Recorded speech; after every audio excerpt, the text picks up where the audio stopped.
Et ce matin, nous avons choisi quatre intervenants qui vont essayer, enfin, vont pas essayer, vont réussir à, comment dirais-je, à nous faire comprendre tous les mystères du quantique. Jean-Philippe Bourgoin, que je salue, qui est donc directeur exécutif adjoint de la division recherche technologique au CEA. Je les nomme dans l'ordre d'entrée en scène, si je puis dire. Marc Kaplan, qui est CEO fondateur de VeriCloud. Ludovic Perret, maître de conférence en Sorbonne de l'université d'Ipsis et cofondateur de Cryptonex Security. Et puis, nous aurons après Nicolas Duvinage, ici présent, qui est donc chargé de mission innovation et technologie de rupture auprès du directeur général de la gendarmerie nationale. Et il interviendra tout à l'heure avec d'ailleurs Jean-Philippe Bourgoin dans une phase plus applicative. Qu'est-ce qu'on fait? Comment applique-t-on le quantique? Qu'est-ce que ça représente pour nous, que ce soit dans la gendarmerie nationale ou au CEA? Alors, si vous voulez bien, on va commencer par une partie un peu descriptive qui va nous permettre de mieux comprendre ce qu'est le quantique. Et je remercie Jean-Philippe Bourgoin qui va être comment dirais-je, celui qui va nous permettre de faire disparaître ce nuage qui recouvre cette notion de quantique en lui expliquant l'intrication, la superposition. Évidemment, Marc Kaplan fera aussi, et chacun d'entre vous peut réagir à tout moment. C'est l'intérêt de notre petit déjeuner Insider, c'est que s'il y a un intervenant, les autres peuvent surajouter, peuvent commenter, peut-être apporter une contradiction. Mais je vous rassure, on ne se bat pas sur la scène, tout va bien. Donc, Jean-Philippe Bourgoin, finalement, quand on parle de quantique, on dit toujours intrication, superposition. Qu'est-ce que ça veut dire tout ça? Comment alors, je crois que vous avez quelques slides d'accompagnement.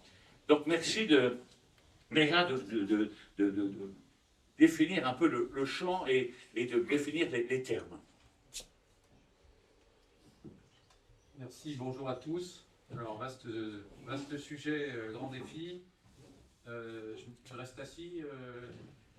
Pardon? Je reste assis, je me lève. Finalement, Pour rester assis. je reste assis. Bon, alors, on peut passer la première. Alors, j'ai essayé de résumer là, finalement, 120 ans en très condensé. Donc, début du XXe siècle, la compréhension du monde quantique, la compréhension du fait que les niveaux d'énergie dans la matière sont quantifiés, et il résulte de ça, à peu près 50 ans après, le transistor, encore 10 ans après, le laser, et puis finalement aujourd'hui, toutes les technologies qu'on utilise sont basées sur cette quantification d'énergie. Dans le même temps, il y a un formalisme qui se met en place, les mathématiques du monde quantique sont comprises, la physique du monde quantique commence à être comprise, et puis il y a un concept de dualité onde-particule, c'est-à-dire qu'un objet quantique, on peut le décrire comme une onde ou comme une particule. Mais il n'est pas vraiment utilisé complètement. Et puis, à partir de la fin des années 60, début des années 60, John Bell pose un concept qu'il appelle les inégalités de Bell, qui est en fait quelque chose qui va être absolument clé pour résoudre une vieille controverse sur finalement qu'est-ce que ça veut dire d'avoir des états quantiques et de bien comprendre ça. Et puis en 1982, Alain Aspect fait une expérience où il démontre qu'on peut dépasser ces fameuses inégalités de Bell. Et en fait, ça ouvre un monde qui est celui que vous avez évoqué, c'est celui de la matérialisation de l'intrication quantique. Et dans le même temps, en fait, ça s'apparente aussi, et ça va avec le fait d'avoir commencé à maîtriser des objets quantiques individuels. Alors, je n'ai pas utilisé pour l'instant le mot superposition. Finalement, c'est presque le plus simple. C'est pour ceux d'entre vous qui ont fait des mathématiques ou des réminiscences de mathématiques, quand vous avez une équation linéaire, toute combinaison de solutions de l'équation reste une solution de l'équation. Finalement, la superposition, ça n'est que ça. Donc, j'ai rassuré tous les mathématiciens. Après, les physiciens, pour observer la superposition, c'est un peu plus délicat. Donc, grosso modo, vous avez trois concepts. Un concept qui est celui de l'objet unique, qui est maîtrisé graduellement et de mieux en mieux à partir des expériences d'Alain Aspect, mais aussi des théories de Closer et de Zeinger. Ils ont eu le prix Nobel il y a 3 ans maintenant, 3 ans, je ne sais plus, un doute. Et puis vous avez cette notion de superposition et cette notion d'intrication. Et en fait, quand vous prenez, alors, prendre un exemple, vous pouvez prendre un atome, si vous arrivez à manipuler cet atome et à l'avoir à la fois dans un état fondamental et dans un état excité, il se trouve que vous pouvez gérer cette transition entre les deux états, vous allez avoir une superposition. Et à partir de là, il se trouve que cette superposition, elle est extraordinairement sensible à toute perturbation. Et intervient cette notion qui est une notion absolument clé, qui est la bataille de tous les jours des gens du quantique, qui est la notion de décohérence. C'est-à-dire que ces états cohérents quantiques, c'est la base de tout ce qu'on va vous raconter ce matin. Mais la décohérence veille, et d'une certaine façon c'est bien, parce que s'il n'y avait pas cette décohérence, on ne serait pas là. Ou alors on ne serait pas là tous en même temps dans le même état. Donc, cette décohérence, c'est vraiment la bataille, la mère des batailles dans le monde quantique. Alors, cette extraordinaire sensibilité, assez naturellement, on se dit que ça donne lieu à la possibilité de faire des capteurs. Toute perturbation étant détectable, ça donne lieu, c'est cette base de sensibilité ultime. Ensuite, il y a un deuxième aspect, c'est que si vous utilisez l'intrication, vous pouvez transporter un état, et comme lors de ce transport, s'il y a une perturbation, vous allez la détecter puisque vous allez perdre en fait la signification de cet état. Vous avez aussi la possibilité de changer la manière de sécuriser des communications. Donc ça, c'est les applications en termes de communication.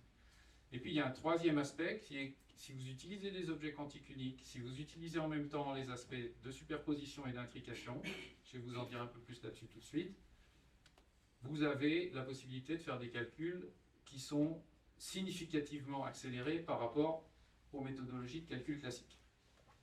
Et tout ceci, c'est lié à cette seconde révolution quantique qui, depuis, remonte au début des années 80, expérimentalement. On est donc une quarantaine d'années après, et on commence à voir apparaître des applications et des utilisations de ces principes. On peut peut-être mettre le suivant. Alors, pour un rappel, puisque je crois que le titre c'était du bit au qubit, un bit c'est la base de tout ce qu'on utilise là. Alors, y compris dans les téléphones quand on fait des photos. Donc c'est des 0 des 1. C'est un système absolument formidable parce que c'est un système vis-à-vis duquel vous avez une espèce de garantie de précision au sens où c'est digital, c'est 0 ou 1. Si votre calcul se fait, vous mesurez 0,1, vous normalisez à 0, naturellement, vous avez 0 ou 1. Donc c'est intrinsèquement précis. Les qubits, vous avez une représentation sur cette sphère qu'on appelle la sphère de Bloch. Vous allez avoir deux états qui vont aussi, par convention, appeler 0 ou 1. Mais ces états 0 ou 1, en fait, sur cette sphère de Bloch, vous pouvez, rappelez-vous ce que je vous ai dit, une équation linéaire. Il se trouve que les équations qui régissent le monde quantique, notamment l'équation de Schrödinger, est une équation linéaire. Vous avez des 0 et des 1, et donc la combinaison sur cette sphère de Bloch, c'est-à-dire avec combinaison avec des nombres complexes normalisés à 1, vous allez avoir automatiquement une solution. Donc sur cette sphère de Bloch, vous pouvez avoir toutes les combinaisons possibles, et on sent à partir de là que même si à la fin on aura de manière probabiliste mesuré un 0 ou un 1, on va avoir une dimension des états accessibles qui est extrêmement grande. Oui, je comprends bien. Dans le classique, on est soit au pôle nord, soit au pôle sud, et là on est n'importe où sur le globe, et en même temps. Et en même temps. Et en même temps. Alors, un qubit comprend 0 et 1, et toute combinaison de 0 et 1. Toute combinaison de 0 et 1. C'est le vecteur que l'on voit. C'est le vecteur violet que l'on voit, qui est une combinaison donc de cet état 0 et de cet état. Alors, je vous ai dit tout à l'heure, le digital c'est intrinsèquement précis. Là, on est intrinsèquement on va faire des calculateurs qui vont être des calculateurs qui vont être intrinsèquement analogiques, Donc pas avec cette notion de précision, intrinsèquement probabiliste, c'est-à-dire que de toute façon, vous ne pouvez pas mesurer les états intermédiaires. Vous ne pouvez mesurer à la fin, vous n'aurez qu'un 0 ou un 1. Et vous allez les mesurer de manière probabiliste. Donc c'est une deuxième difficulté. Et la troisième difficulté, c'est que là, j'ai un tout petit peu simplifié, parce que la combinaison du 0 et du 1, on la met automatiquement sur cette sphère. Mais la décohérence fait que le vecteur violet, l'état qu'on a construit, il ne va pas forcément rester là, il peut bouger. Il ne va pas forcément avoir la même norme, la même longueur. Donc on va avoir un effet aussi de complexité. Ça, c'est plutôt les effets qui peuvent être liés à la décohérence des états. J'ai essayé de vous faire sentir là la complexité et le désarroi ou l'enthousiasme du physicien. Alors, de quel système quantique on parle? Il va y en avoir, je pense, plusieurs évoqués ce matin. J'en ai juste pris deux là. Celui qui est peut-être le plus frappant, c'est celui où on utilise des superpositions de courants dans un petit circuit supraconducteur. Imaginez-vous, le courant passe à la fois en tournant dans le sens des aiguilles d'une montre et en tournant dans l'autre sens. Et on a donc cette superposition. Et c'est finalement de la mesure du déphasage entre ces deux états à l'opposé. C'est avec cette notion de déphasage entre les deux que l'on va travailler. Alors c'est très paradoxal parce que c'est un objet qui est certes petit, mais qui n'est pas microscopique, qui n'est pas à l'échelle de l'atome ou à plus forte raison de l'électron, encore en dessous, mais c'est un objet où on arrive à matérialiser des états quantiques. Deuxième exemple, c'est une des propriétés, pour le coup quantique, des porteurs de charge, qui portent en général ce qu'on appelle un spin, c'est le moment magnétique associé, et ce spin, il est révélé dans un champ magnétique. Donc il peut être soit up, soit down. Et on peut superposer les deux états qui, à ce moment-là, permettent de se promener sur cette sphère de bloc. Alors, ça, c'est avec un seul qubit. Jusque-là, on arrive à se le représenter. Voilà, parce qu'une sphère, c'est en 3D qu'on y arrive. À partir du moment où on en met deux ensemble, la présentation, voilà, statistiquement, il doit y avoir 2 ou 3 personnes dans la salle, peut-être un peu plus, parce qu'il y a des gens qui viennent du quantique, qui arrivent à se représenter ce que c'est que la superposition de 2 qubits. Là, vous avez besoin d'un espace qui est beaucoup plus grand. Vous avez besoin au moins d'une dimension supplémentaire pour le faire. C'est pas facile. Et donc, simplement, là, je suis obligé de vous demander d'admettre que la base du principe du calcul quantique, c'est que quand vous avez, par exemple, dans un système comme celui-ci, où il y a 5 qubits qui sont représentés, vous allez préparer un état qui va intriquer, qui va être le résultat d'une intrication sur ces 5 qubits, qui chacun d'entre eux vont pouvoir explorer tout l'espace qui est le leur, plus tous les espaces de dimension supérieure correspondant à la combinaison de ces 5 combinaisons. Donc vous sentez là qu'il y a quelque chose qui est un espace gigantesque. Donc, du point de vue des mathématiques, on parle de mathématiques tensorielles essentiellement, et l'espace de Hilbert. Du point de vue pratique, à la fin, si vous avez intriqué 5 qubits, vous mesurerez une probabilité d'avoir 0 ou 1 sur le premier, 0 ou 1 sur le deuxième, et ainsi de suite sur les 3 autres. Mais cette probabilité, elle pourra être entre guillemets le résultat d'un calcul complexe. Donc la magie quelque part du calcul quantique, elle est dans ce que j'essaie de vous dire là. Alors j'espère que je ne vous ai pas perdu.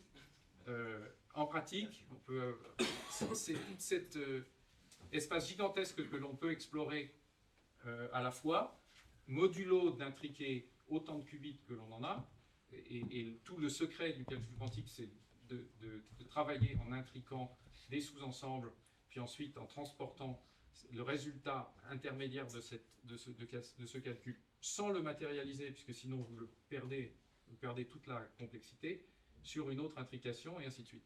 Donc, sur cette base-là, cette capacité à explorer ce grand espace fait que dans un certain nombre de problèmes mathématiques, on va avoir, par rapport aux problèmes classiques de mathématiques, des accélérations qui peuvent être polynomiales, ce qui est déjà pas mal, mais aussi dans certains cas exponentielles.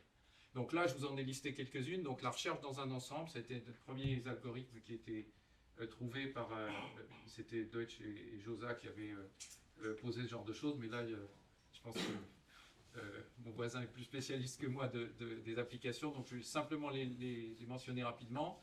La deuxième que j'avais mentionnée de mémoire, c'est sur les transformés de Fourier et l'algorithme de Shor, qui est finalement peut-être la justification première du petit déjeuner, puisque c'est celui qui, associé à la transformée de Fourier quantique, pourrait permettre de craquer la crypto RSA.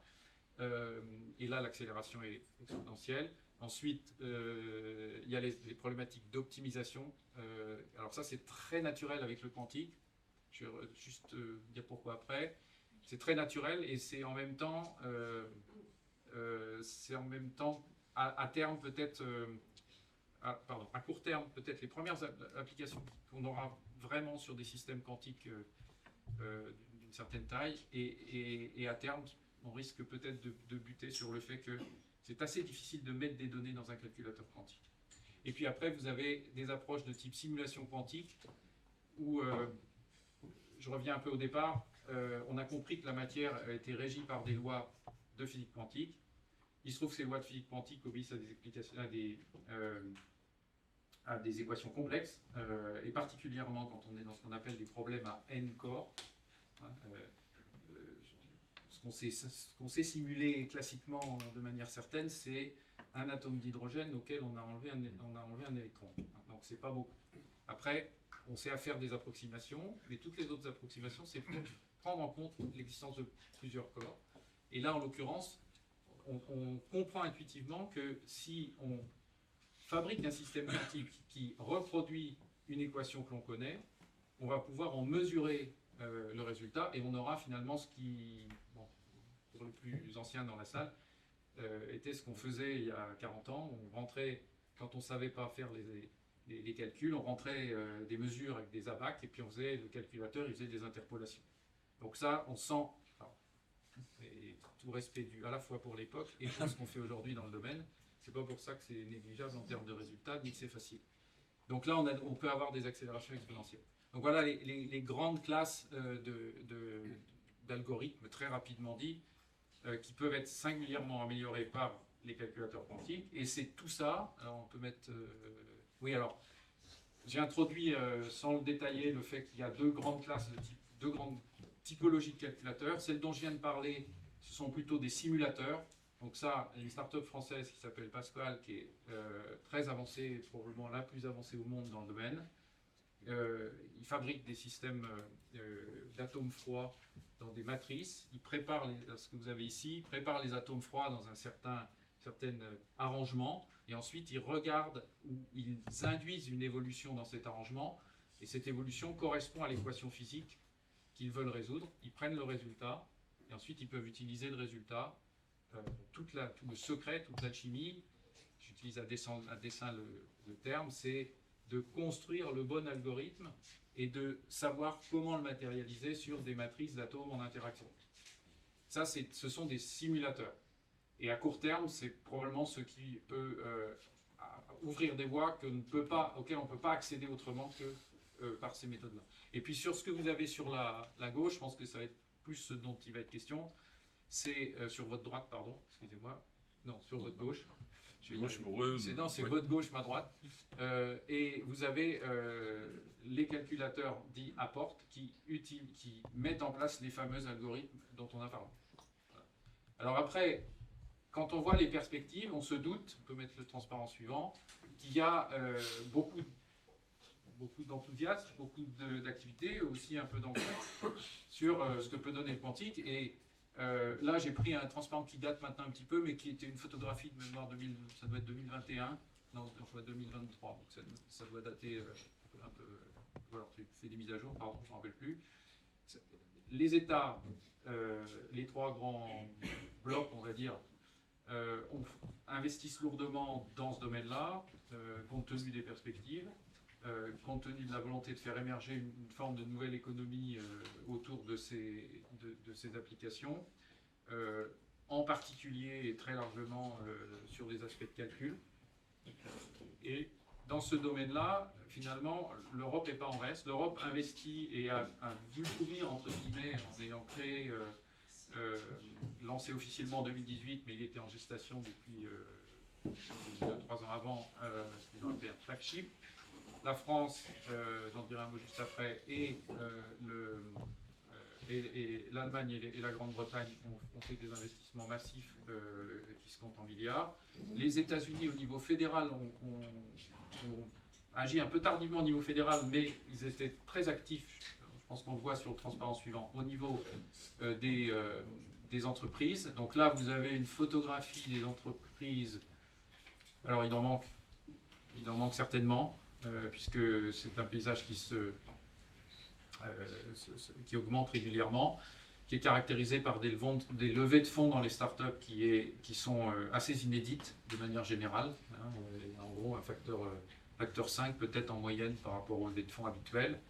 Et puis, surtout, tous les grands du traitement de l'information ont un programme sur le quantique. Et les entreprises dont je pense personnellement qu'elles sont les plus en pointe sur ce domaine-là sont actuellement Google et IBM. IBM avec une roadmap classique comme toute nouvelle technologie, ils travaillent comme ça et ils ont déjà passé sur ils ont des machines installées à plusieurs endroits avec 100, 200, ils sont montés jusqu'à 400 qubits. Pour autant, ce sont des qubits qui sont imparfaits et tout l'enjeu est d'arriver à corriger les erreurs. Pourquoi ils sont imparfaits? C'est la décohérence dont je vous parlais. Corriger les erreurs, ça revient en fait, en simplifiant, à utiliser un plus grand nombre de qubits pour répartir l'état quantique sur un plus grand nombre de qubits et à partir de là, pouvoir le protéger sur un sous-ensemble de ce grand nombre de qubits. C'est tout un travail qui a, et ça fait lien avec Google. Google vient de publier cet été la première réalisation d'un qubit logique qui corrige un qubit physique en améliorant les performances du qubit physique. Parce que évidemment, plus vous mettez de qubits, plus c'est compliqué de garder des bonnes performances. Donc, il y a ce travail que j'essaie de faire sentir. Et donc vous voyez, c'est très dense. Après, la stratégie européenne, on peut peut-être la résumer, ça se résume très vite. Comme toutes les stratégies mondiales, il y a un gros pilier sur le calcul, il y a un pilier sur les communications. Alors calcul analogique ou digital, c'est-à-dire le calcul quantique stricto sensu plutôt digital. La partie simulation, c'est la partie analogique. Ce sont les deux blocs que vous avez au milieu. Jamais oublier que c'est un domaine où toutes les stratégies gardent une composante de recherche, parce que c'est un domaine où on n'a pas tout compris. Et puis, vous avez de plus en plus des questions de technologie habilitante pour pouvoir faire fonctionner ces machines, parce que le froid a ceci de merveilleux quand on s'approche du zéro absolu, qu'il permet de geler un certain nombre de processus de décohérence. Et toutes les stratégies mondiales, finalement, se tournent autour de cette idée-là, avec une majeure sur le calcul quantique. On peut mettre le dernier. L'Europe, alors ça, une spécificité de l'Europe, c'est de travailler à mettre en place des grands réseaux d'infrastructures sur le calcul. Ils viennent de faire une annonce par rapport au fait de raccorder un certain nombre de calculateurs quantiques à des calculateurs analogiques. HPC, excusez-moi, HPC, et donc ça c'est plutôt EuroHPC, et puis EuroQCI, c'est le réseau de communication européen, voilà, qui portera l'Internet quantique. On peut mettre le dernier, la France c'est le même type, la France c'est le même type d'approche, avec une stratégie qui a été annoncée en début 2021, qui correspond à 1,8 milliard d'euros, qui est organisé avec un certain nombre de programmes. Je ne vais pas détailler parce que j'ai déjà pu être trop long. Voilà. Merci à vous. Mais écoutez, merci beaucoup pour cette introduction qui nous permet de voir que l'Europe et la France ne sont pas à la remorque, comme on dit, et c'est assez encourageant. Mais quand on vous écoute, je pense que nos amis confirmeront ce que je vous dis, il faudrait qu'on ait beaucoup de physiciens, de mathématiciens, de statisticiens en France si on veut relever le défi. Donc il y a toute une stratégie de ressources humaines et de formation. Et là, je crois que notre nouveau ministre de l'Enseignement supérieur et de la Recherche, auquel est rattaché Clara Chapaz, notre secrétaire d'État numérique, si déjà il réussit à, je dirais, relancer toute la filière scientifique en France, je pense qu'il aura gagné une partie de la guerre. Alors, Marc Kaplan, est-ce que vous avez des commentaires, des ajouts à faire par rapport à ce qui a été dit par Jean-Philippe Bourgoin. Et tout à l'heure, il nous parlait de l'algorithme de Shor, la factorisation, qui est à la base de nombres premiers, qui est à la base du chiffrement RSA, casse par le quantique. Je pense que vous allez nous parler, nous, du chiffrement qui résiste au quantique, on appelle le buzz quantique, je ne sais pas si le terme est bien choisi. Comment voyez-vous cette évolution, puisque le quantique est capable de faire en une seconde ce qu'un ordinateur classique fait en 2000 ans, est-ce qu'on va pouvoir résister justement à la puissance du quantique lorsqu'elle est mise au profit du mal, si je puis dire? Bonjour à tous. Merci beaucoup pour la présentation, parce que j'ai trouvé ça très très clair. Et alors, juste pour vous donner juste une information d'où je viens moi, moi-même je ne suis pas physicien, je suis plutôt côté mathématiques, donc j'ai dû apprendre beaucoup de physique pour commencer à travailler sur le domaine. Je vais répondre à votre question bien sûr, mais notamment en duo avec Ludovic, Ludovic, mais vous, voilà, complémentaire sur ces questions-là. J'avais juste quelques petites remarques à faire, peut-être pour vous donner un point de vue un peu plus industriel sur le sujet, puisque moi je suis dirigeant de start-up ici à Paris. Et quelque chose que vous avez dit que je trouve tout à fait fascinant, c'est que vous avez parlé donc, de la théorie quantique qui avait une centaine d'années, 120 ans, et qui avait donné lieu au laser et aux transistors. Donc ça donne les deux grandes faces de l'informatique moderne, la partie réseau et la partie calcul. Et les deux ont eu le prix Nobel dans les années 40 et 50, à peu près. Et pourtant, c'est récemment, on va dire, qu'on a commencé à déployer ce qui en est sorti en termes de technologie, à partir des années 80-90, on va dire, où les choses ont commencé à devenir très courantes. De façon complètement... Enfin, moi, je vois une analogie très forte, en fait, avec les deux prix Nobel qu'on a eu dans les années 2010, donc Serge Haroche pour la manipulation de systèmes quantiques individuels, et dans les années 2020, Alain Aspect, Zeilinger et Clauser pour la démonstration physique de l'existence de l'intrication quantique. Donc pour vous donner un peu, pour mettre les choses un petit peu en perspective, ça nous donne un peu une idée de comment est-ce que le temps que ça prend de passer du prix Nobel, de la théorie et du prix Nobel jusqu'à la mise en application. Alors peut-être avant d'aborder la question de la communication quantique, qui est un peu votre domaine, Ludovic pourrait intervenir sur la notion de chiffrement et vous réagirez par la suite. Bien sûr. Alors, donc merci effectivement pour cette introduction, ça m'évite d'aller sur les détails techniques. Donc on a vu que globalement l'ordinateur quantique, ça prend une puissance de calcul qui est phénoménale, avec une application qui est plutôt négative, qui est en cybersécurité. Alors pourquoi ? Parce que la sécurité de la plupart des systèmes de sécurité qui sont déployés aujourd'hui vont reposer sur deux problèmes mathématiques, la factorisation et le logarithme discret, qui sont des problèmes qui sont difficiles avec une machine classique, donc c'est sur ça qu'on base aujourd'hui notre sécurité, mais qui deviennent très faciles avec un ordinateur quantique. Et donc là, on est sûr qu'avec une machine quantique de grande capacité, on va pouvoir résoudre en quelques secondes ou quelques minutes, percer des secrets qui doivent normalement le rester pendant des siècles. Donc ça, on en est sûr. La question, c'est voilà, quand est-ce qu'on va avoir une machine quantique suffisamment puissante pour effectivement mener ces attaques.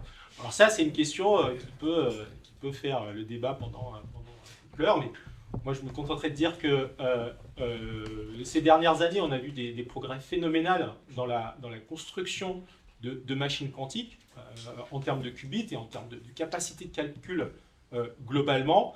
Mais aujourd'hui, on est vraiment dans une tendance où on a l'impression qu'on va vers ces machines-là à l'horizon 2030 ou 2040. Aujourd'hui, l'ANSI se positionne sur ce sujet et dit il faut se préparer à avoir des machines quantiques suffisamment puissantes qui vont remettre en cause la sécurité des chiffrements qui sont déployés aujourd'hui.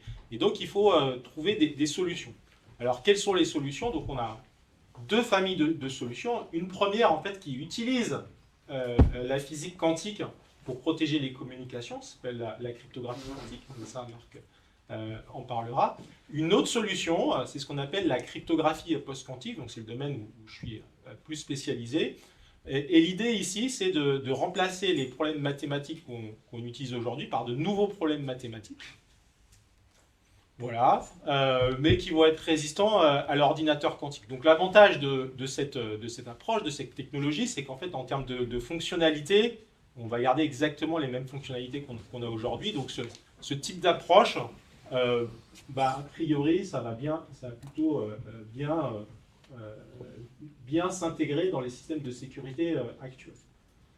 Donc la question ces dernières années, c'était de définir quels sont les problèmes mathématiques qu'on va utiliser. Aujourd'hui, classiquement, on a la factorisation, donc la clé publique, ça va être donné par un grand entier. Et donc demain, ça va être par exemple des matrices. Donc pour l'utilisateur final, au final, il y a très peu de différence. En revanche, en termes de sécurité, il est très important de définir quels sont les problèmes qui sont le plus appropriés pour ça. Et en fait, depuis 2017, l'Institut de normalisation américain NIST a lancé un processus justement pour définir ces familles de problèmes et les nouveaux systèmes qu'on va déployer demain. Donc ce processus, il a démarré en 2017 et on arrive aujourd'hui au bout, en 2024, puisque l'été dernier, le NIST a donné les algorithmes, les prochains standards qu'on va utiliser dans les prochaines années. Donc aujourd'hui, ça c'est vraiment une étape qui est importante et une vraie révolution, parce que ça fait 40 ans qu'on est sur les mêmes infrastructures de cryptographie à clé publique. Donc faire ce changement, même si on garde les mêmes fonctionnalités, si globalement ça s'intègre bien, c'est un travail qui va être tout à fait colossal.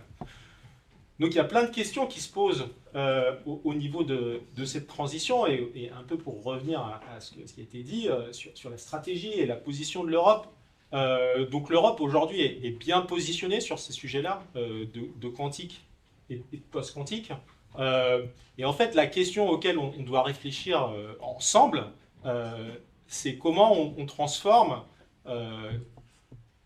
plutôt un avantage, aujourd'hui certains avantages, certains atouts de la France sur ces sujets-là et de l'Europe pour être des vrais leaders technologiques sur ces révolutions-là, sur le post-quantique. Donc le post-quantique, je reviens un petit peu en arrière, juste pour le terme il est un petit peu trompeur. En fait, il n'y a pas besoin du tout d'ordinateur quantique pour faire tourner du post-quantique. Ça fonctionne tout à fait aujourd'hui. Il y a déjà des déploiements, par exemple, il y a des startups dans le domaine comme CryptoNext qui font déjà des tests et des déploiements, donc ça fonctionne déjà très bien aujourd'hui. La motivation du post-quantique, le post-quantique, le terme, il vient du fait que c'est un peu historique et c'est simplement avoir une sécurité contre l'ordinateur quantique. Et si on se pose la question de comment on devient leader sur ces domaines-là, un premier levier, c'est la standardisation. Donc aujourd'hui, on peut se faire la remarque, alors c'est soit frustrant, c'est soit intéressant, qu'il y a eu quasiment une surreprésentation des chercheurs académiques et industriels français dans ce processus de standardisation. Donc aujourd'hui, 3 des 4 standards ont des co-auteurs qui sont français. La standardisation, c'est vraiment ce qui structure un marché, et donc qui contrôle le standard, contrôle le marché. Donc aujourd'hui, on peut constater que c'est le NIST qui donne le tempo sur ces sujets-là. On peut se poser la question, est-ce que demain, il n'y aurait pas des initiatives un peu d'envergure à faire au niveau européen? L'autre point, c'est aujourd'hui un point industriel. L'ANSSI dit, voilà, il faut que vous, industriels, vous soyez prêts à 2030 pour faire cette transition. En fait, c'est un travail qui est tout à fait colossal.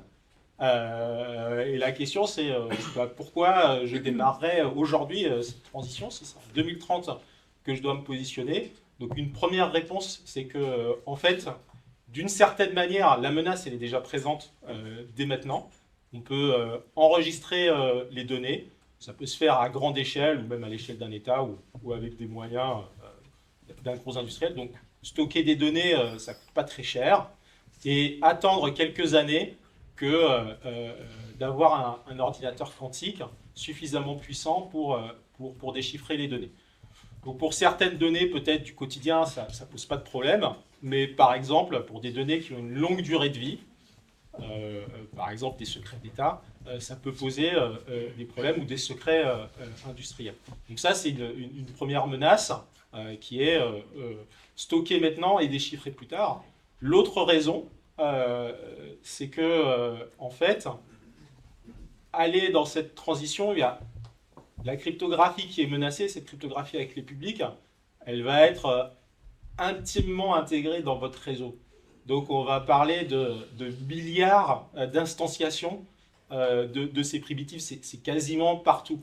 Donc le travail qui est pour faire cette transition, il est tout à fait colossal.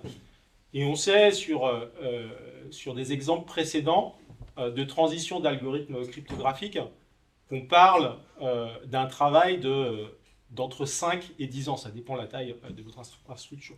Donc c'est vraiment un travail qu'il faut démarrer dès maintenant. Et d'ailleurs, c'est les recommandations qui sont faites par l'ANSSI. Ben, merci Ludovic pour cette présentation très claire.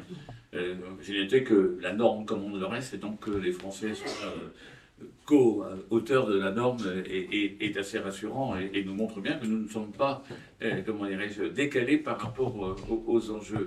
Vous avez parlé du chiffrement post-quantique. Marc, vous vouliez nous parler justement de la distribution quantique des clés.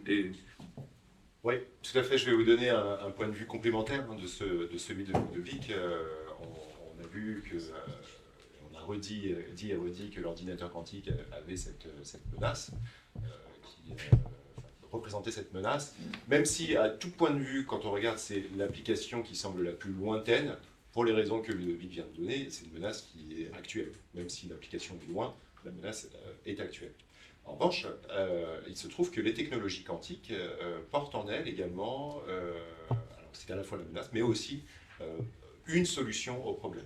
Pas la solution, Ludovic vous a montré une solution, et moi j'en évoquais une autre qui existe, qui consiste à utiliser cette fois-ci les propriétés des systèmes quantiques, donc l'intrication et la superposition, essentiellement, pour être sûr que pour pouvoir en fait distribuer de l'information de façon sûre. L'idée, comme vous l'avez dit au départ, est relativement simple. Disons aujourd'hui, avec le recul qu'on a, un peu l'expliquer de façon simple. Effectivement, quand on envoie un système quantique qui peut être encodé dans un photon, dans de la fibre optique parfaitement standard, celle qui arrive chez vous dans votre box internet. C'est de la fibre optique standard, il faut la dédier à ça, mais c'est de la fibre optique standard. Pas des infrastructures standards, mais de la fibre optique standard. On peut détecter si quelqu'un a essayé d'écouter l'information. Donc ça, c'est disons, cette observation a servi de base à un travail dans les années 80 pour montrer qu'on pouvait utiliser ce principe pour établir des clés de façon sécurisée. En réalité, on peut le faire en utilisant uniquement la superposition. On peut le faire encore mieux avec de l'intrication, mais on peut le faire en utilisant uniquement de la superposition, c'est-à-dire essentiellement, à peu de choses près, en utilisant des techniques de télécom standard aujourd'hui, avec des composants. Nous, on a un banc d'essai sur ce type de technologie qu'on a construit avec des composants sur étagère. Et beaucoup de laboratoires dans le monde, de laboratoires de recherche dans le monde, ont le même type de banc d'essai. Néanmoins, je suis obligé de vous dire que ce principe de codage d'informations, notre but, en particulier chez VeriCloud, dans la communauté plus généralement de communication quantique, c'est pas uniquement de remplacer ou de sauver ce qui existe aujourd'hui, ce que fait la cryptographie post-quantique, c'est de façon plus générale d'aller vers ce qu'on appelle un Internet quantique. Et là, je fais référence à l'un de ces projets qui fait partie du flagship européen, dont la France est bien représentée par ailleurs, qui consiste véritablement à aller dans un futur lointain vers des ordinateurs quantiques connectés entre eux à travers des réseaux de communication quantique. c'est un niveau de complexité énorme. C'est encore plus complexe que de construire un ordinateur quantique.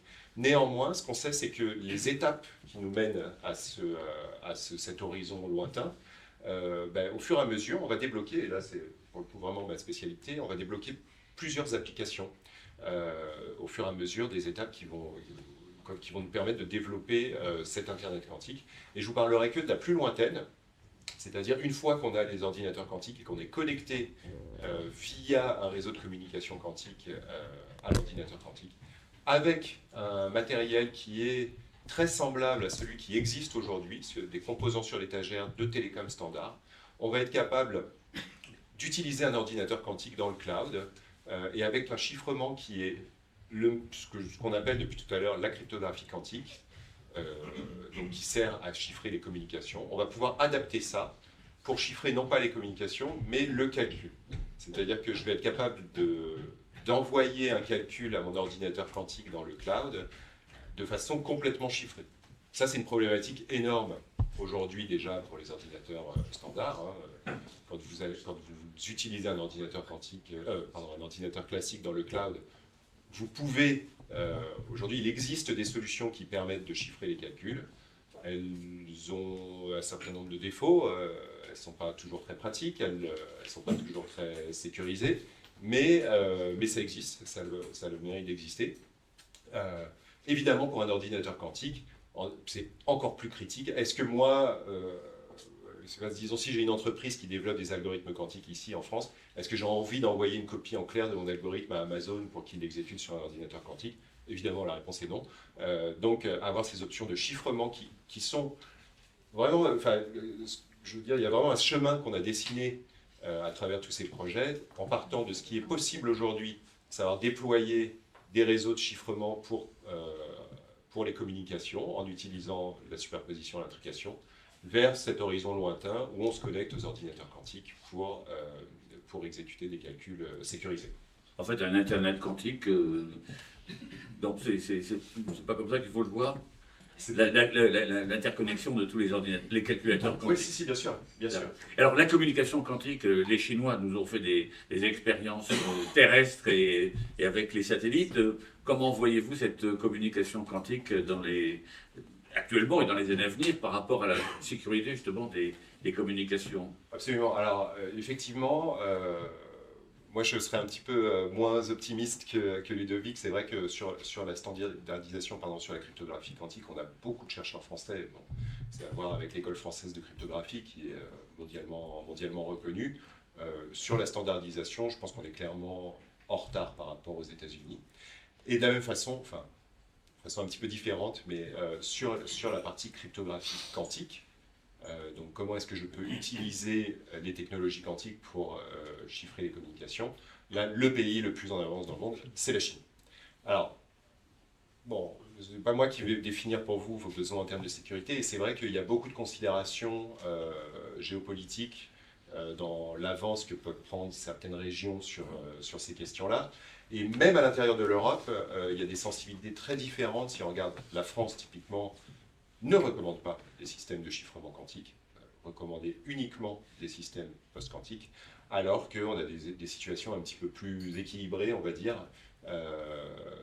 Même en Allemagne, l'Allemagne recommande au moins d'essayer, de ne pas être en retard. Et puis des pays plus équilibrés, par exemple en Espagne, on va avoir des positions un petit peu plus équilibrées. On a quand même un parapluie européen qui recouvre un peu tous les projets liés à ces réseaux de communication. Donc c'est le projet EuroQCI que vous avez mentionné au départ, qui consiste donc aujourd'hui la situation est que sur les 27 États membres de l'Union européenne, on a 26 projets nationaux avec au moins un opérateur de télécom national qui expérimente ces technologies. Bon, c'est déjà un bon début, mais là encore une fois la situation est très hétérogène. On se doute bien que la France, qui a une communauté de chercheurs sur le sujet, est très forte, n'est pas du tout dans la même situation que la Finlande, où là tout se passe des choses très intéressantes. Il y a d'autres pays où ça avance plus lentement. Ludovic, un complément?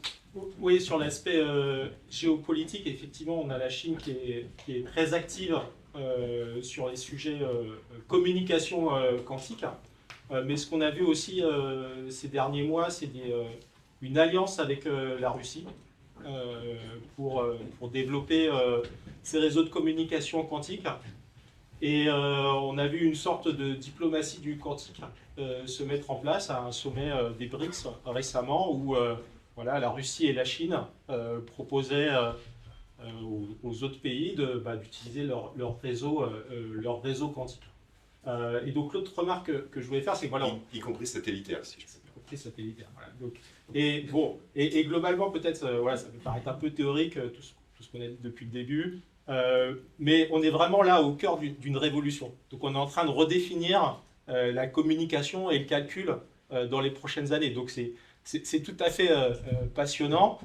Et pour vous, enfin pour les industriels, tous ces changements, toutes ces transformations, c'est aussi, on voit aussi des côtés positifs. C'est aussi un moyen d'embarquer voilà, des nouveaux collaborateurs, des jeunes qui se forment de plus en plus sur ces sujets-là et qui sont intéressés et passionnés. Donc là, nous, je m'occupe de formation à Sorbonne et à l'EBITDA, on propose et on veut former les nouveaux ingénieurs quantiques. Merci. Bien, nous allons passer la parole à Nicolas, et je vais lui donner ma place. Nicolas, vous parlez de la tactique du gendarme. Est-ce qu'on va parler du quantique du gendarme? Merci, mon général. Bonjour à toutes et à tous. Alors, je me suis demandé ce que fait un petit peu la gendarmerie dans le quantique, puisque la mission du gendarme, c'est la sécurité publique, la police judiciaire, du maintien de l'ordre, et d'autres missions encore, je ne vais pas détailler. Donc on peut se demander ce qu'on fait là. Tout d'abord, la toute petite structure que je dirige, l'Observatoire de l'innovation et des technologies de rupture attachée au cabinet du directeur général, cette petite structure, elle est là pour s'approprier, pour identifier, s'approprier les opportunités, mais aussi les risques. Et on a vu ce matin qu'en matière de quantique, il y a des opportunités et des risques. Et l'autre mission, c'est de les mettre, de les vulgariser et de sensibiliser les directions métiers de la gendarmerie. Donc la première de nos missions, et on l'a vu ce matin avec les différents intervenants, ça va être de vulgariser, de démystifier et de sensibiliser pour faire en sorte que quelque chose qui est a priori très abstrait et très scientifique, les technologies quantiques, deviennent accessibles et concrets à ceux qui sont potentiellement concernés. Alors ceux qui sont potentiellement concernés, ça va être dans le domaine des risques que présente le quantique. On l'a vu en termes de sécurité de nos communications ou de nos systèmes, ça va être évidemment notre DSI. Notre DSI et notre RCSSI, qui sont d'ailleurs présents en distanciel ou en présentiel aujourd'hui parmi nous.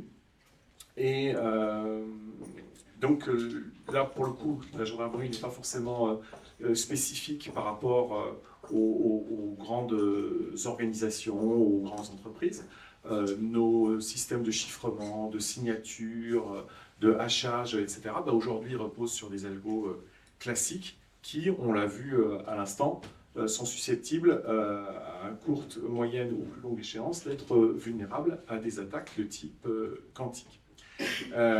Alors on n'a pas forcément la même sensibilité que les armées, on ne fait pas en gendarmerie de la dissuasion nucléaire ou des choses comme ça, mais on a évidemment des secrets à protéger, comme tout le monde. Et donc, la première de nos priorités, c'est de sensibiliser notre DSI et notre RCSSI à ce risque, en les invitant à ce genre d'événements, en leur envoyant les recommandations de l'ANSSI qui ont été publiées fin 2023, savoir que ce risque existe, savoir qu'il y a des solutions, savoir qu'il y a un écosystème industriel et de start-up, y compris et notamment et premièrement française, on en a la preuve vivante aujourd'hui, qui peuvent être là pour les aider et mettre notre DSI et notre RCSSI en contact avec ces prestataires, justement pour déscientifiser le sujet, décomplexifier le sujet et le rendre très concret. Donc cette première étape de sensibilisation, de démystification et de recommandation, c'est une première étape qui me paraît essentielle. Donc ça, c'est pour la partie risque. Ensuite, on l'a vu également, le quantique, ce sont des opportunités. Alors en matière d'opportunités, là pour le coup, on a un certain nombre de spécificités, notamment en matière de cassage de chiffrement adverse. Alors nos adversaires, ce sont les criminels, qui aujourd'hui et depuis fort longtemps utilisent du chiffrement soit pour chiffrer leur communication, soit pour chiffrer leurs fichiers. Et dans le respect de la loi et sous le contrôle des magistrats en ce qui concerne la police judiciaire, on a besoin de casser des communications ou de casser des fichiers zip chiffrés de façon robuste, qui contiennent des photos pédopornographiques, qui contiennent éventuellement des éléments sur la résolution d'un crime ou d'un homicide. Et pour le coup, la technique, toutes les techniques de cassage nous intéressent. Alors, vous allez me dire, oui, mais enfin bon, là, les enquêtes que vous devez résoudre, vous devez les résoudre aujourd'hui et pas dans 10 ans. Je rappelle qu'effectivement, il y a certaines enquêtes qui se résolvent extrêmement rapidement. Il y en a d'autres pour lesquelles on s'inscrit dans le temps long judiciaire. Je rappelle que l'affaire Grégory, le pauvre petit Grégory, il est mort en 83 ou 84, je crois, en 84. Nous sommes 40 ans plus tard, l'enquête n'est pas close. Alors, c'est pas forcément le meilleur des exemples en termes de réussite judiciaire, mais enfin des enquêtes au long cours, des cold cases qu'on réouvre plusieurs années plus tard, il y en a quelques-uns. Les scellés, y compris numériques, y compris les fichiers chiffrés, ils ne sont pas forcément détruits, on peut les conserver. Et on a vu des enquêtes être résolues des années et des années plus tard, grâce au progrès scientifique en matière d'ADN, ou, on l'espère demain, en matière de déchiffrement quantique. Et donc, on a la possibilité, nous, gendarmes, policiers, officiers de police judiciaire, enquêteurs, de faire appel à toute technologie possible et imaginable en matière de déchiffrement. On a aujourd'hui la possibilité aussi, prévue par le Code de procédure pénale, de faire appel aux moyens aux moyens d'État couverts par le secret de la défense nationale. Donc on peut faire appel à tous les moyens qu'on veut. Donc ces opportunités de cassage, il faut qu'on les identifie. On a aujourd'hui le centre de recherche de la gendarmerie nationale qui est présent ou représenté aujourd'hui en présentiel ou en distanciel, qui a rédigé un premier article sur le sujet qui est en peer review actuellement pour une grande revue. Et on est en train de finaliser le recrutement et la signature, c'est en cours. Il y a eu la signature date de cette semaine, le recrutement d'un thésard COFRA, avec justement Ludovic Perret. Donc ce thésard COFRA, il est dans nos murs, dans nos bureaux, il travaille avec nous et pour nous. Le dispositif COFRA, qu'est-ce que c'est ? C'est un dispositif qui est peu connu, c'est l'équivalent des thèses CIFRE en entreprise, mais en administration ou pour l'État. Voilà. Donc nous venons de recruter notre premier thésard COFRA en quantique pour explorer justement les possibilités et les opportunités du cassage quantique. Alors, à ce stade, nous, on n'y connaît rien en quantique. Mais justement, c'est pour nous mettre le pied à l'étrier, et avec une école doctorale et des professeurs et des structures qui s'y connaissent, nous aider à mettre le pied à l'étrier. Enfin, dernière opportunité, ce sont les capteurs quantiques. Donc ça a été évoqué tout à l'heure par Jean-Philippe Bourgoin. Le quantique, c'est aussi une opportunité en termes de sensibilité et de seuil de détection extrêmement avancé.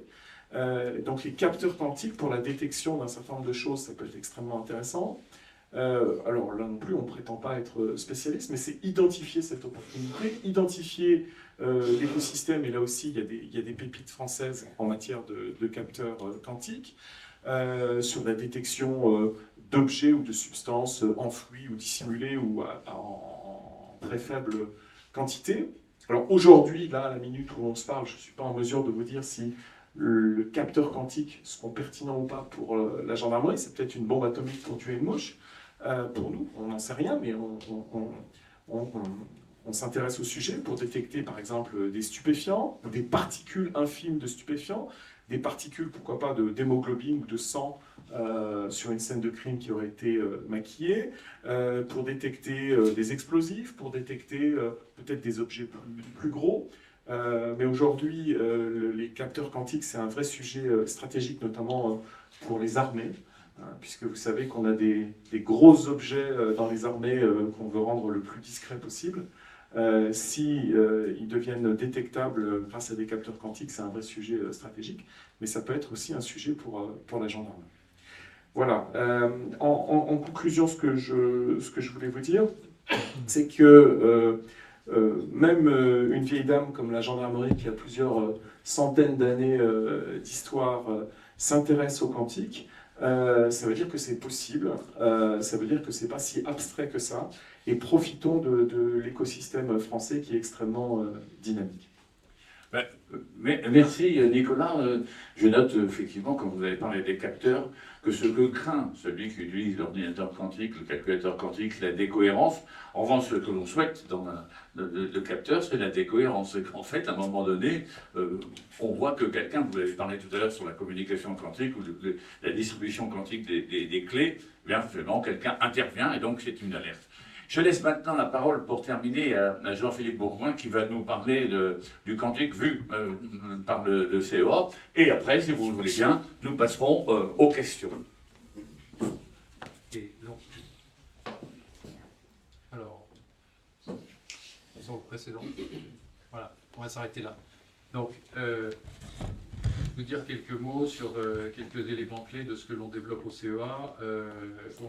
D'abord, on travaille de manière complètement intégrée avec la stratégie nationale quantique, dont on porte en copilotage avec nos collègues d'INRIA ou du CNRS un certain nombre de programmes.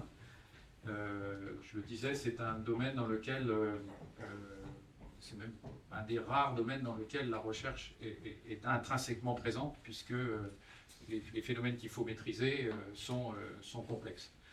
Pour autant, un des objets et une des approches, c'est d'utiliser des technologies existantes et de tirer parti des technologies les plus avancées existantes.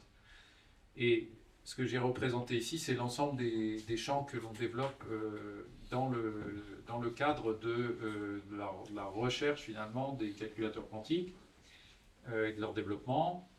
Pour prendre la suite de ce que je vous disais avant, on cherche à utiliser par exemple la capacité de la microélectronique à fabriquer des milliards d'objets identiques. Alors ils sont identiques au sens de la microélectronique. Quand on veut les utiliser, quand on veut utiliser un transistor comme un qubit, la notion de caractère identique, c'est un vrai enjeu, parce que certes l'objet va être macroscopiquement, si j'ose dire, identique, son fonctionnement à température ambiante va être identique au point de pouvoir l'utiliser dans le calculateur, mais quand on veut l'utiliser pour faire un calculateur quantique, il est sensible à son environnement. Et donc il y a tout un travail qui est fait pour adapter les technologies de la microélectronique, savoir en tirer parti et pouvoir les utiliser pour utiliser des transistors. Et dans les transistors, en particulier des transistors avec un seul porteur de charge, et au sein de ce porteur de charge, le spin dont je parlais tout à l'heure. Donc on développe ces technologies-là, et ça a donné lieu à une start-up issue conjointement du CEA et du CNRS, qui s'appelle Cobli. Donc ça, la première voie, c'est de fabriquer le plus grand nombre possible de qubits pour pouvoir passer les codes correcteurs d'erreur où on dilue, comme je l'ai dit tout à l'heure, et c'est une image un peu simplifiée, l'état quantique sur un grand nombre d'objets pour pouvoir le stabiliser et le rendre beaucoup plus utilisable. Ça, c'est la première approche. Et une deuxième approche, complètement l'opposé, qui est assez historique des équipes de physiciens du CEA ont été pionnières dans ces domaines-là il y a plus de 20 ans maintenant, 25 ans, et de développer des qubits à base de technologies supraconductrices qui sont matérialisées dans des petits circuits et d'utiliser ici vraiment les propriétés de la physique pour fabriquer des états qui soient intrinsèquement robustes. Alors on peut faire des états parfaitement robustes. Mais par définition, s'ils sont parfaitement robustes, c'est qu'ils sont parfaitement isolés de leur environnement. Donc on ne peut pas interagir avec eux. Donc toute la subtilité, c'est de trouver l'équilibre entre les deux. Donc ce sont les voies qui sont développées par Google, par IBM, mais aussi par une start-up française qui s'appelle Alice et Bob, qui est aussi extrêmement bien placée, puisqu'ils utilisent justement une des technologies de qubits supraconducteurs, qui s'appelle des qubits de chat, qui sont intrinsèquement protégés, mais encore manipulables. Et donc, les équipes, on les accompagne dans ce contexte-là, y compris par des développements de technologies pour pouvoir anticiper le passage à l'échelle et le développement de technologies, puisque, en l'occurrence, on voudrait pouvoir aller dans le sens de ce qu'a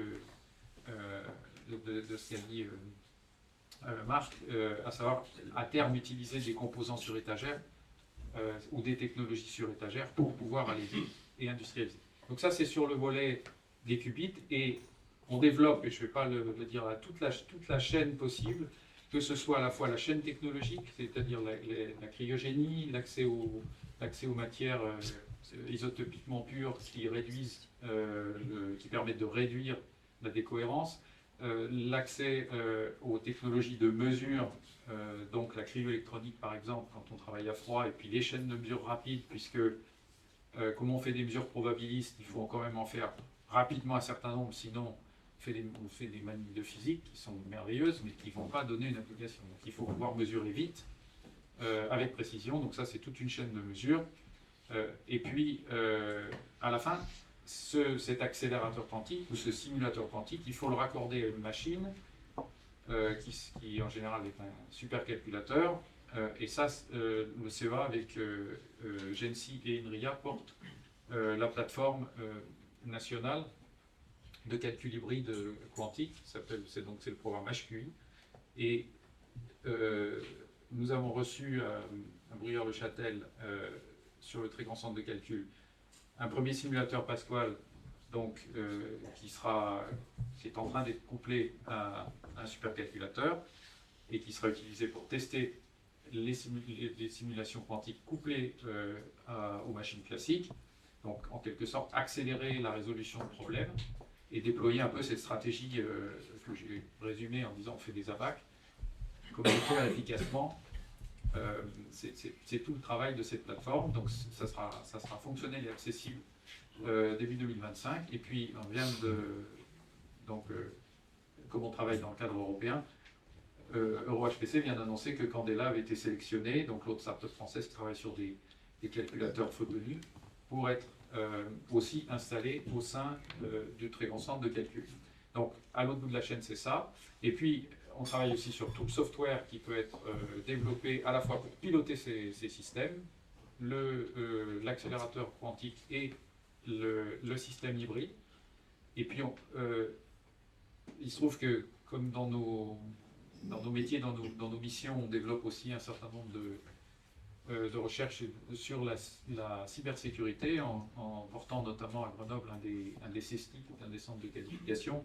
On travaille sur les problèmes de mise en œuvre des cryptosystèmes post-quantiques, comme ce sont des problèmes mathématiques nouveaux, ils induisent des possibilités d'attaques nouvelles.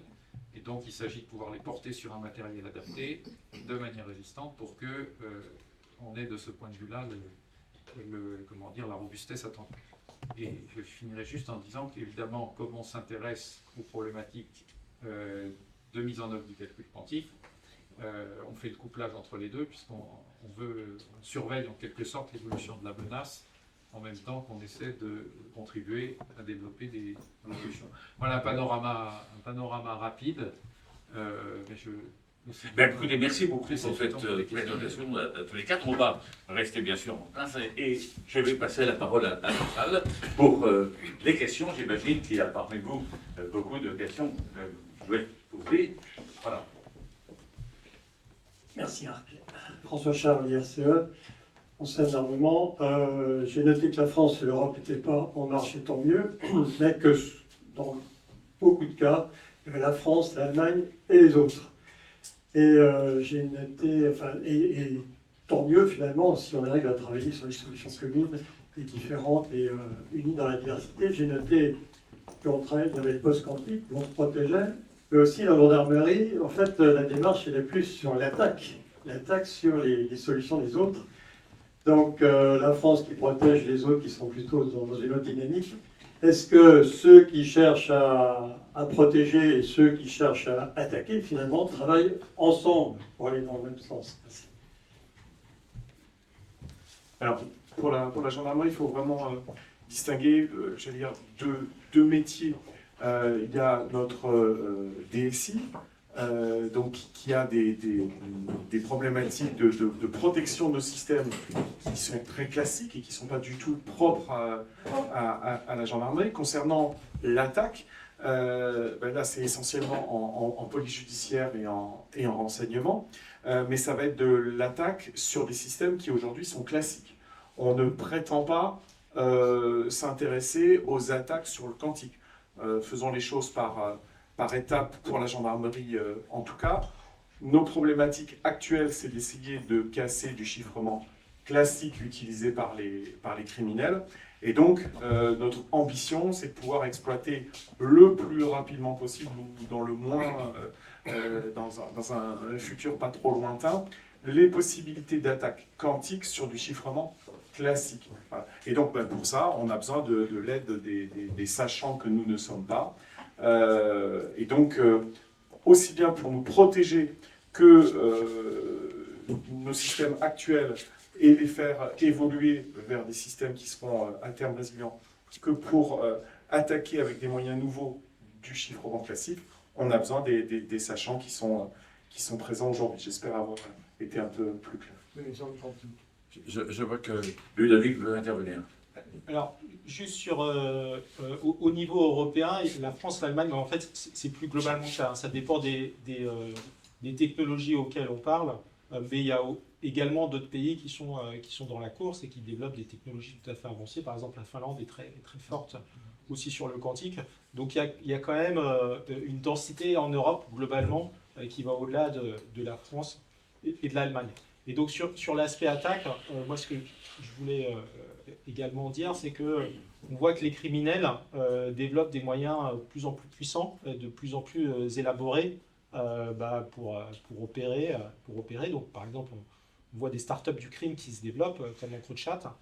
La gendarmerie a eu des succès sur ces sujets-là, mais on voit qu'il y a un besoin de monter en compétences, enfin, en tout cas de rester au top des compétences techniques pour pouvoir faire face aux menaces.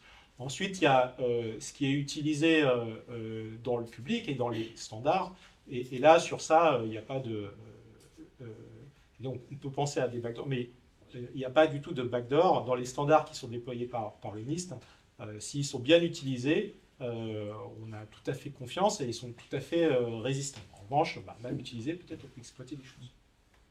Jean-Philippe, vous voulez réagir? Juste en un mot, du point de vue des communautés de recherche et de la stratégie nationale quantique, les acteurs de recherche travaillent de concert sur ces sujets-là. Parce que les deux sujets sont en fait indissociables, que ce soit sur les instantiations physiques, dans les programmes qui sont sur la distribution de clés. Il y a des travaux qui sont faits pour la rendre plus robuste, et puis il y a aussi des travaux qui sont faits pour regarder comment ça répond aux perturbations qu'on sait mettre en œuvre, complètement classiques, des attaques en faute, des choses comme ça. Donc ça, c'est des sujets qui sont traités en commun, et je crois que vous êtes associé à un de ces programmes, si ma mémoire est bonne. Vous s'appelez QCOM Testbed, si je ne me trompe pas, ou alors je dis une bêtise, pardon. Et donc, dans un lien avec les startups aussi, la plupart du temps.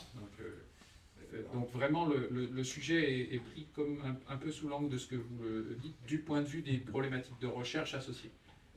J'insiste bien sur le fait que ce sont des problématiques de recherche à ce stade et que ce ne sont pas encore, à ma connaissance, des problématiques opérationnelles. Marc, juste une question. Pardon. Marc, peut-être un mot. On passe à la deuxième question. Oui, la troisième réponse. En l'occurrence, il y a un certain nombre d'années, Ludovic et moi, on a travaillé ensemble justement sur ces questions-là, à la fois concevoir des attaques, point de vue complètement théorique, sur des cryptosystèmes, et pour essayer de comprendre quelle était leur sécurité en environnement réel, enfin en environnement où on a un ordinateur quantique. Et voilà, c'est typiquement le genre de choses qu'on fait en recherche. Merci. Autre question? Allez-y. Olivier Lee, Palo Alto Networks. Donc, moi, je suis plus côté industrie. Aujourd'hui, l'industrie est déjà prête. C'est très bien que le NIST ait publié ses 3 premiers standards, où l'industrie, en termes de cybersécurité, implémente déjà ça sans modification matérielle. Par contre, ma crainte, et une question pour vous, même s'il n'y a pas de représentant politique, c'est aujourd'hui comment on va sensibiliser, le problème étant là, vous avez parlé d'acquisition des communications encryptées avec des mécanismes actuels pour les décrypter demain. Tout le monde sait que c'est un risque présent aujourd'hui. Qu'est-ce qu'on peut faire au niveau législatif, comme le NIS 2 impose, il ne faut pas déjà un NIS 3, pour imposer PQC à l'ensemble des communications, je veux dire, sensibles. Alors, sur le premier point, est-ce que tous les industriels au niveau logiciel sont prêts? Peut-être les gros industriels, mais tous les industriels, je ne sais pas s'ils ont tous pris la mesure du travail qui a effectué.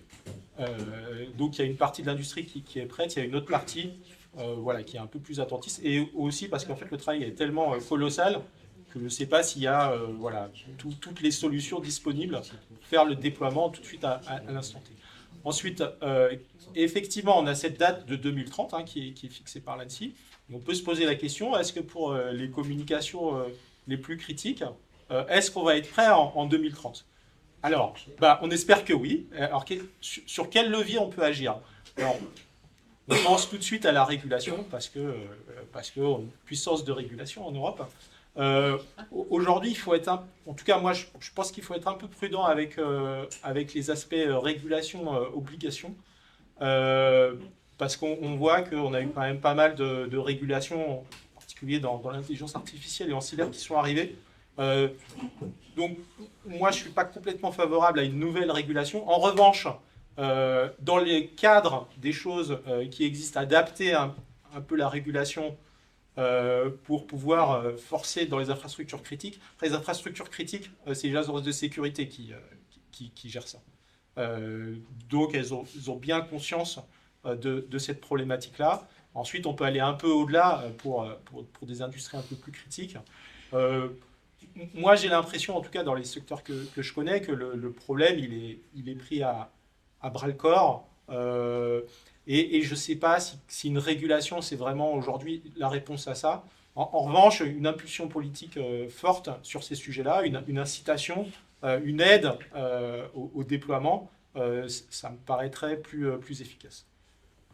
Merci. Question. Moi, je pense que ce n'est pas uniquement un sujet de régulation. C'est qu'on voit aux États-Unis, il y a par exemple une pression sur les appels d'offres publics, où les sociétés qui répondent doivent maintenant présenter des solutions de chiffrement post-quantique, les intégrer. Donc là, on a une pression qui s'installe, qui, je pense, est essentielle ensuite en termes de politique industrielle. C'est-à-dire que ce n'est pas uniquement la norme qui est importante, c'est l'implémentation derrière. Et via les appels d'offres, on peut imposer un certain nombre de choses. Et donc la question, c'est est-ce que vous pensez que notamment la puissance publique en France et en Europe va finalement demain imposer dans les appels d'offres ce type de standard dans les années qui viennent? Alors, merci pour cette question. C'est tout l'intérêt de ce genre de petit déjeuner. Encore une fois, notre RCSSI et notre DSI sont présents en présentiel ou en distanciel. Et c'est effectivement une idée qu'on met dans notre musette. Des spécifications sur la crypto post-quantique sur nos prochains appels d'offres. En revanche, et pour faire le lien avec la toute première question de tout à l'heure, on n'a pas aujourd'hui, sauf pour les marchés classifiés, mais on n'a pas aujourd'hui pour les appels d'offres de Buy European Act ou Buy French Act. On n'en a pas, en tout cas pour la gendarmerie. Donc, on choisit les entreprises qui répondent aux appels d'offres et qui répondent aux spécifications. Merci. Question. Martine Maland du ministère des Armées. J'ai une question sur les ressources humaines. Donc en fait, ma question, c'est est-ce que vraiment le vivier il est assuré en termes de compétences, non seulement pour les chercheurs, mais aussi pour ceux qui vont devoir travailler dans ce domaine pour les implémentations, puisque on voit qu'on a déjà des difficultés pour les compétences dans le numérique, ne parlons pas du cyber. Donc peut-être pour M. Perret, comment vous voyez les choses, et puis est-ce qu'on s'y prend suffisamment tôt? Parce qu'en fait, ce genre de carrière semble reposer sur des compétences très pointues, notamment dans le domaine mathématique.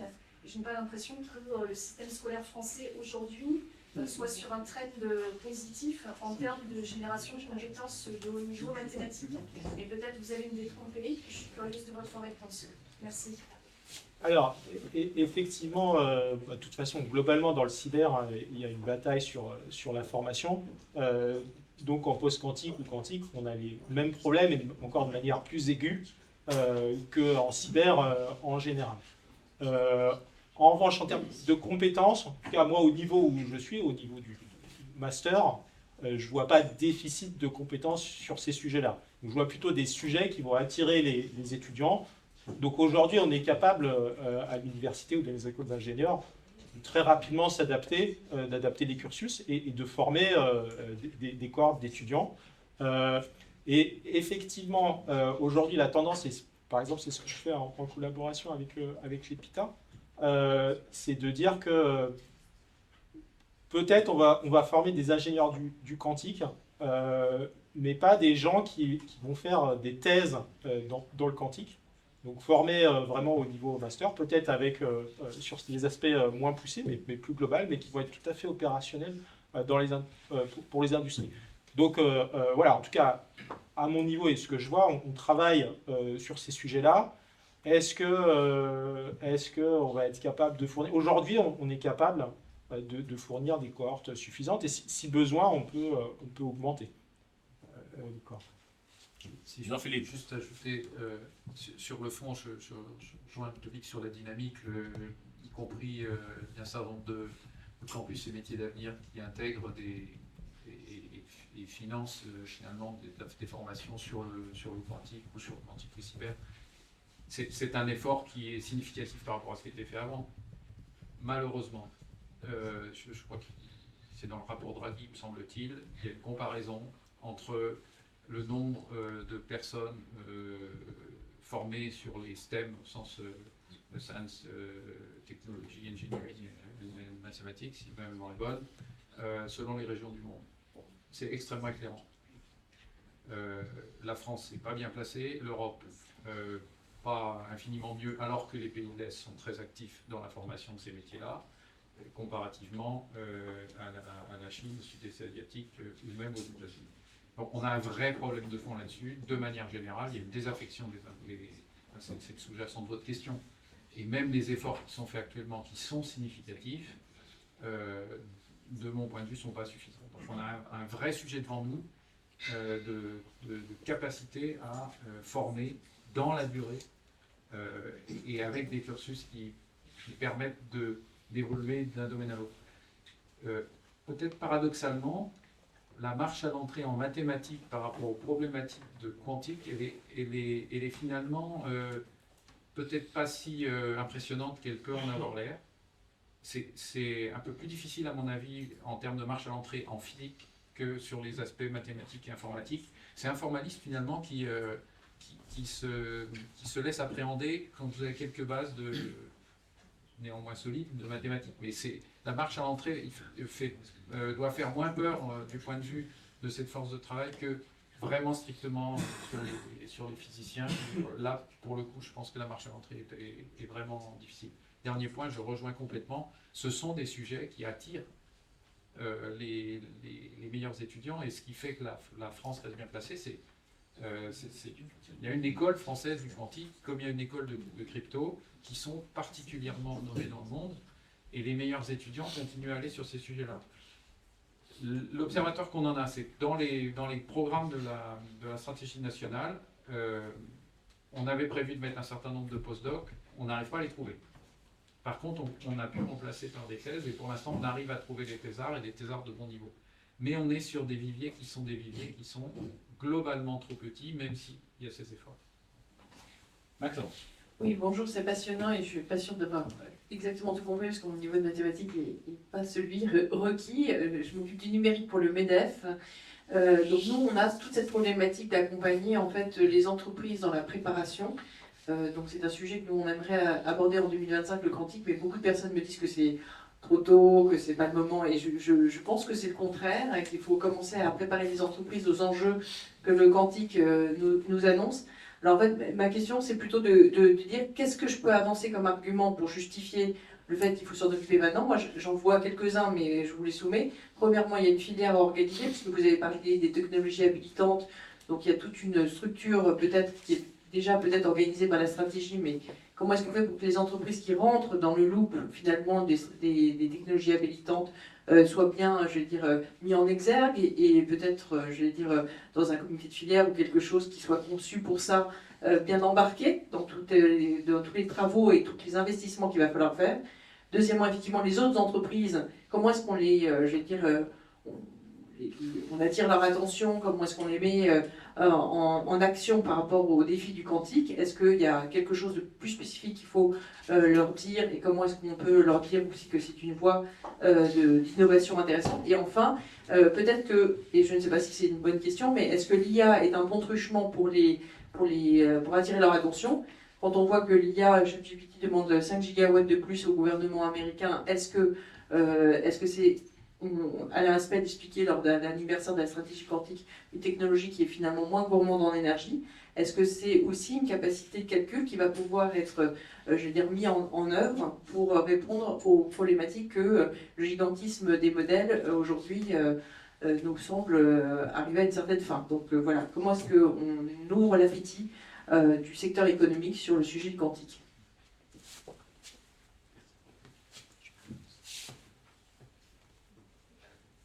Je peux essayer d'apporter une réponse partielle à ça. En tout cas, donc, on a quand même, il y a eu quelques entreprises qui ont été pionnières dans le domaine d'essayer d'organiser en interne une filière quantique. Je pense que ça répond à une rationnelle qui est un peu comme ce que disait Ludovic tout à l'heure. Alors, sur le côté cyber, clairement, la menace, elle est aujourd'hui. Et c'est aujourd'hui qu'il faut commencer à s'organiser. Vous avez parlé de filières à organiser en général, bon, le cyber, mais le calcul, les technologies habilitantes, etc. Tout rentre là-dedans. Et ensuite, donc sur les expérimentations qui ont été faites dans des grands groupes type Crédit Agricole, par exemple, l'argument est surtout que, de la même façon que pour la partie cyber, intégrer ces process-là en interne, ça prend aussi longtemps. Donc il faut commencer, alors on commence souvent avec une thèse, un petit groupe dédié, chez EDF on a un petit groupe dédié par exemple, pour comprendre, aujourd'hui il n'y a pas d'utilité avec les ordinateurs quantiques, mais si c'est dans 5-10 ans, il ne faut pas prendre 5 ou 10 ans de plus pour faire cette intégration dans les process actuels. Et ça c'est quelque chose qui doit s'anticiper, hein. C'est pas évident du tout parce que sans apprendre les bases de la physique quantique, même utiliser ce genre de calculateur en plus à distance, compte tenu des contraintes qui existent, c'est quelque chose qui se planifie longtemps en avance à l'échelle d'un groupe. Jean-Philippe, peut-être un complément. Je pense que c'est le moment pour les entreprises de s'y intéresser, pour celles qui en ont une surface suffisante, de se trouver leur ambassadeur interne, la personne qui est capable d'être l'interprète finalement, et de suivre ce qui se passe. Parce qu'on n'est pas à l'abri dans ce domaine d'une brutale accélération, et ça fait un parallèle avec les IA génératives, là, où franchement, si on fait un sondage dans la salle, je ne sais pas combien on avait entendu parler avant fin 2022, pas forcément beaucoup, et on n'est que fin 2024. D'accord ? Donc, on n'est pas à l'abri d'une accélération. Et sur les aspects de crypto, mes deux collègues qui sont spécialistes ont dit c'est maintenant, et je partage absolument complètement le fait que c'est vraiment maintenant qu'il faut commencer à suivre et transformer. Donc il y a cette notion de trouver les passeurs. ils vont pouvoir faciliter l'acculturation et d'enclencher une forme de préparation à un basculement potentiel et au fait de saisir des opportunités. Donc, les liens avec l'IA, il y en a. Il y a une partie des mathématiques qui sont utilisées en IA qui peuvent être aussi utilisées dans le quantique, mais on ne peut pas rentrer dans le quantique par l'IA ou rentrer dans l'IA par le quantique. Je pense que c'est deux sujets qui vont bien ensemble, mais qui sont pas naturellement le même type d'approche. Par contre, dans l'esprit, c'est ce que je vous disais, se préparer à des ruptures et à des bouleversements rapides, ça c'est quelque chose qui pour le coup, est partagé par enfin, peut-être un avis différent. Alors Ludovic, avant les deux dernières questions qui seront courtes avec des réponses courtes. Ludovic. Non mais voilà. Il y a un mot important qui a été prononcé tout à l'heure, stratégie industrielle. Donc, effectivement, la régulation, on a parlé de régulation et stratégie. Ça devait se mettre dans un cadre beaucoup plus global, cette réflexion de stratégie industrielle. Donc, je pense que dans ce cadre-là, le MEDEF a un rôle aussi de participer à cette stratégie industrielle du déploiement du post-quantique et du quantique. Et globalement, le travail il est colossal, en tout cas sur le post-quantique. Le sujet et les cryptographies quantiques, le sujet il est maintenant. Peut-être moi ce que je vous proposerais, c'est d'aborder ça peut-être plus spécialisé via la cyber et justement de réfléchir à peut-être se mettre ensemble pour un peu faciliter la tâche à tout le monde sur ces questions de déploiement et d'intégration. Alexandre, avant-dernière question, courte. Oui, bonjour, Didier Masquelet, je suis directeur du lycée des sciences de l'Exploradum. C'est plus une remarque qu'une question. En fait, nous, on permet aux enfants d'explorer la réalité à son niveau le plus fondamental. On a développé ce musée avec les physiciens, ça fait 25 ans que ça existe. On développe aujourd'hui des ateliers de médiation pour justement la physique quantique et l'informatique quantique. Et en fait, les enfants, c'est intéressant, c'est plutôt des collégiens, des jeunes enfants. On prépare des qubits, c'est des balles de ping-pong qui sont peintes de différentes couleurs, dans des matrices, etc. Et ils comprennent ça. Donc en fait, nous, on prépare en fait, les enfants, peut-être la nouvelle génération dont on aura besoin dans peut-être 10-15 ans, parce qu'on pense que ça doit se faire très tôt. Une remarque plus qu'une question. Une réponse très très rapide, c'est que l'ANR également, l'Agence nationale de recherche, finance aussi des projets de vulgarisation. Et il y en a un très intéressant sur le quantique qui s'appelle QBOT. Merci. Dernière question. Non, pas de dernière question. Alors, nous arrivons à la conclusion. Chers amis, merci à vous quatre d'avoir éclairé un sujet particulièrement complexe. Je pense que dans le monde physique classique, on comprend tout de suite ce qui est chaud et ce qui est froid, ce qui est grand, ce qui est petit, ce qui est rapide et ce qui est lent. Là, je pense qu'il nous faudra un certain temps pour nous acculturer au quantique, mais je pense que votre présentation ce matin, à plusieurs voix, nous a donné déjà quelques éclaircissements. Donc, quand vous voyez votre map monde devant vous, pensez que c'est une sphère de blocs et pensez que à tout point du globe, au pôle nord, au pôle sud, on peut s'y retrouver d'une manière intriquée et superposée. Et finalement, ce que j'ai apprécié dans votre intervention ce matin, c'est la cohérence. Alors, on parle de décohérence, mais vous étiez parfaitement cohérent. Et donc, un grand merci. Alors, nous allons nous retrouver, pour certains à Montréal à la fin du mois, pour le forum Insider Nord-Amérique. Et puis, nous nous retrouverons le 7 novembre, si vous le voulez bien. De toute façon, on va envoyer les invitations bientôt, pour une agora sur le terme la propriété intellectuelle à l'épreuve de l'intelligence artificielle. Donc ça, c'est un vrai sujet.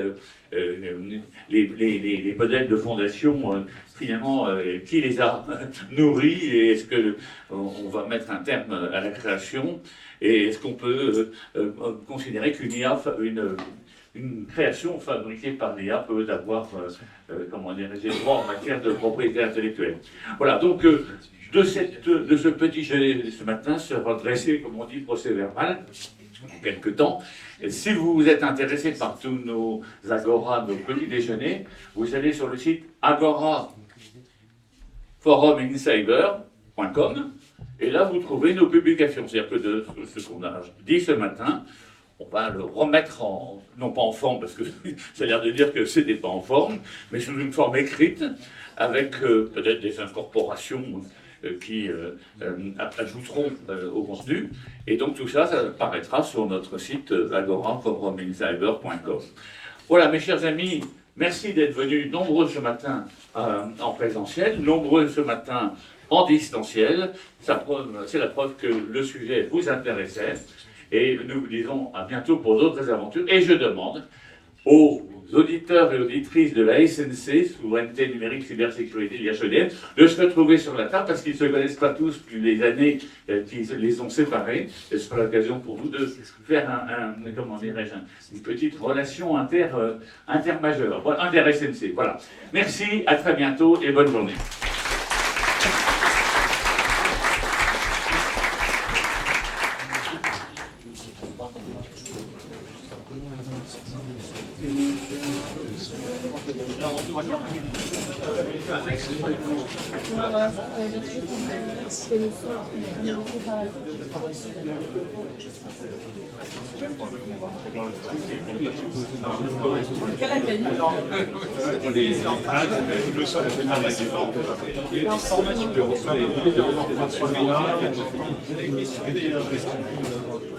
C'est pour ça que